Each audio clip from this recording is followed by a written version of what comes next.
the new Miss Universe is...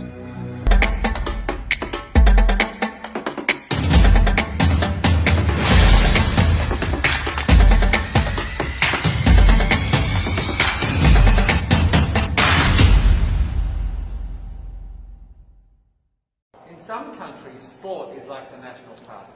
That's But in true. the Philippines, some might say that pageantry is the pastime.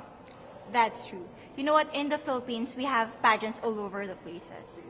Yes, we have pageants in the barangay, in school, national, local. That's why we really love Miss Universe. It's like it's giving pride and putting the Philippines back on the pedestal. That's why there's an added pressure as a candidate coming from a pageant-loving country. But it's a good pressure. I always look up to our former Miss Universe Philippines. They really did well in the competition. And now this is my time to show who I am, you know, to offer what Rabiya can show to the rest of the universe. So I'm very happy, and at the same time, I'm excited to make all my kababayans proud, and hopefully I do. You know, when I was a young girl, I used to watch Miss Universe on the television, and I thought, it's so far, it's so big, I can never get there. But to actually be here right now, knowing that in just a couple of days I'll be on that stage, whew, I'm just so incredibly happy, and to be representing for my home country, Thailand. I'm in awe, I'm in shock, and it's the best feeling in the world. I'm so blessed to be here. And I cannot wait to be on that stage and really perform and make my country proud. Why do you think it is that the Philippines love pageants? They have appreciation for beauty. We do love pageant because we used to think that we wanted to be included in the world, you know.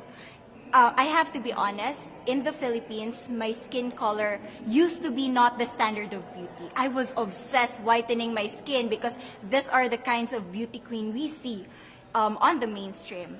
But things were different now. That's why I'm very proud to be a morena. In the Philippines, we call it morena. It's brown skin girl. And to be able to represent, you know, my color, my identity as a true Filipina. Well, first of all, congratulations. How does it feel to be here? Thank you. It feels amazing. I cannot believe that I'm here. You know, with the COVID situation, I'm so glad that we're all here and that there's so many girls that are able to be a part of this competition. And what it makes me realize is that the world isn't that big. When you see all the girls in the auditorium together from different countries, and everyone is so nice and so lovely, they're so warm. And I can't wait to get to know everyone. And also it's so unique to see that everyone was born into such different cultures, different languages, but we're all here together to tell our stories. Tell me about your journey to being crowned Miss Philippines. You know, in a world that, in a country I should say, that loves pageants. That must have been a very intense process. Tell me about, you know, your journey to being Miss Philippines. Well, my journey was crazy. You know what? I started to be a dark horse. Nobody noticed me. Nobody knows I was in the competition up until the preliminary and the coronation night. And when I won, I received different comments. Of course, there were people who didn't expect me to do well, who think that I cheated. That's why I need to redeem myself in Miss Universe. I really need to do well in this competition. And the thing is, I love pressure. I love criticism. I get better every day with that. You tell me I cannot do that, I turn to you and I'm going to say that, no, I can do it for myself. Good for you.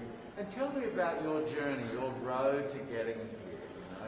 Just I know you obviously was Thailand, but the physical journey to get here, did you just hop on a plane and get here and it was that easy or no? Oh my goodness. Well, Thailand is very far away. That's one thing. And I really had to, it wasn't a struggle to get the visa, but it was a long process. And when I got the visa, I was very excited. But the journey here, the physical journey, if you can believe it, it was more than 30 hours, all the way from Thailand, yes. So I had to make a stop at Istanbul. and the layover was 8 hours there.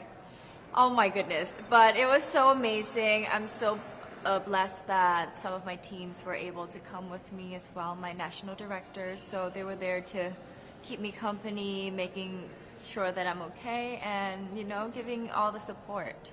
So how does it feel then to be on the global stage? How do you feel to be here in this moment, right now?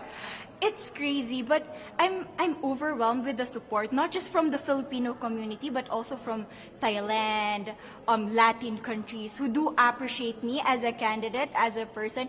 It motivates me that I am beautiful, I can offer so much in this world, and when somebody believes in you, it gives you that extra energy to really do well and perform well.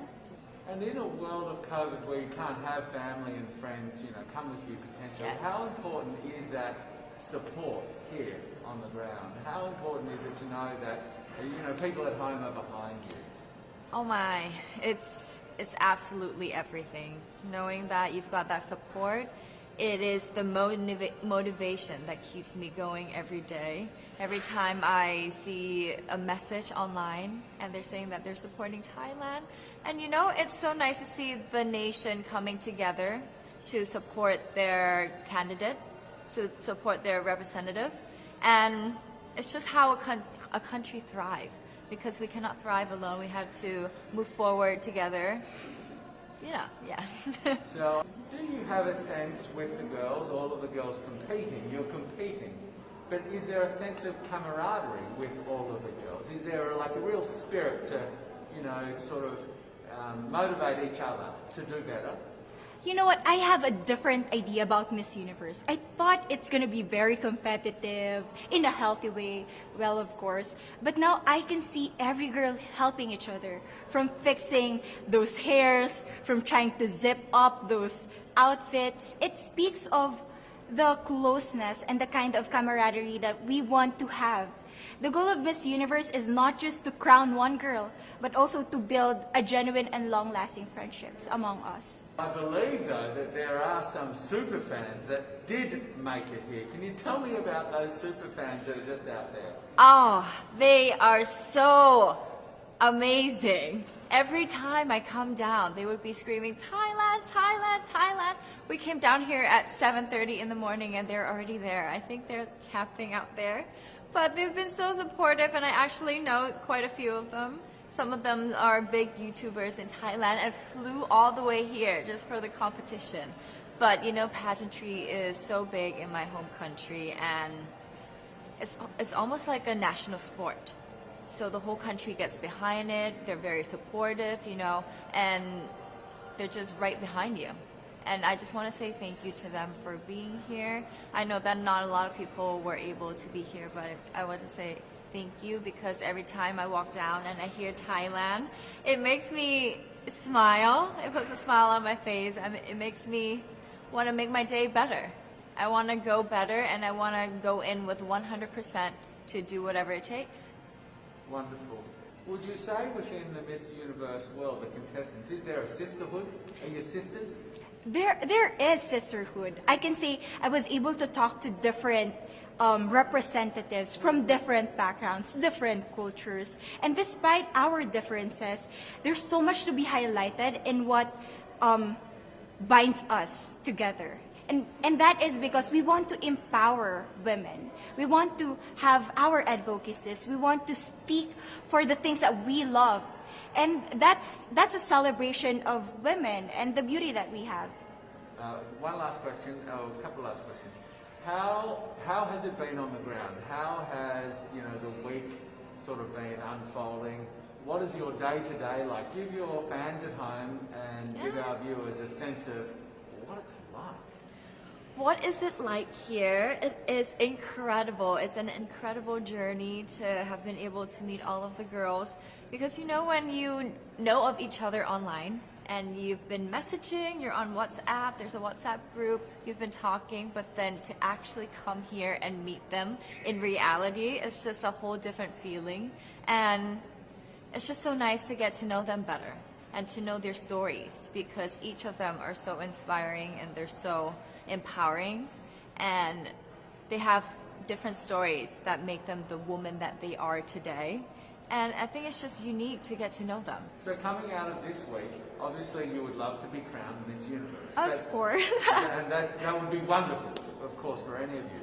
But what else will you take out of this week? What do you think you'll feel at the end of this week, regardless of the result? How will you be a different person? It's the growth and the development that I was able to have during preparing for this journey. I will be honest, there was a moment that I lost my identity because I was put under pressure. I was in that position in which I feel like I'm not good enough. I'm not a good representative of my country, but I was able to bounce back stronger. And if I was able to do that for Miss Universe, I will be able to do that in life. That is my greatest takeaway from Miss Universe. Okay, so Philippines have a huge amount of fans. Yes. I want you to give us a little bit of a message to the fans here and at home. But send a message. What would you say to all the fans in the Philippines? To all my fans from the Philippines and from all over the world, maraming salamat po. Thank you so much for loving me and for believing in me. It means a lot to somebody who is so naive in this industry, who has no idea how to become a beauty queen on the first day of my journey. But because of your love and support, I was able to be the woman that I am today. And regardless of the result, I may or I may not win the crown, but one thing is for sure, I'm gonna make you all proud.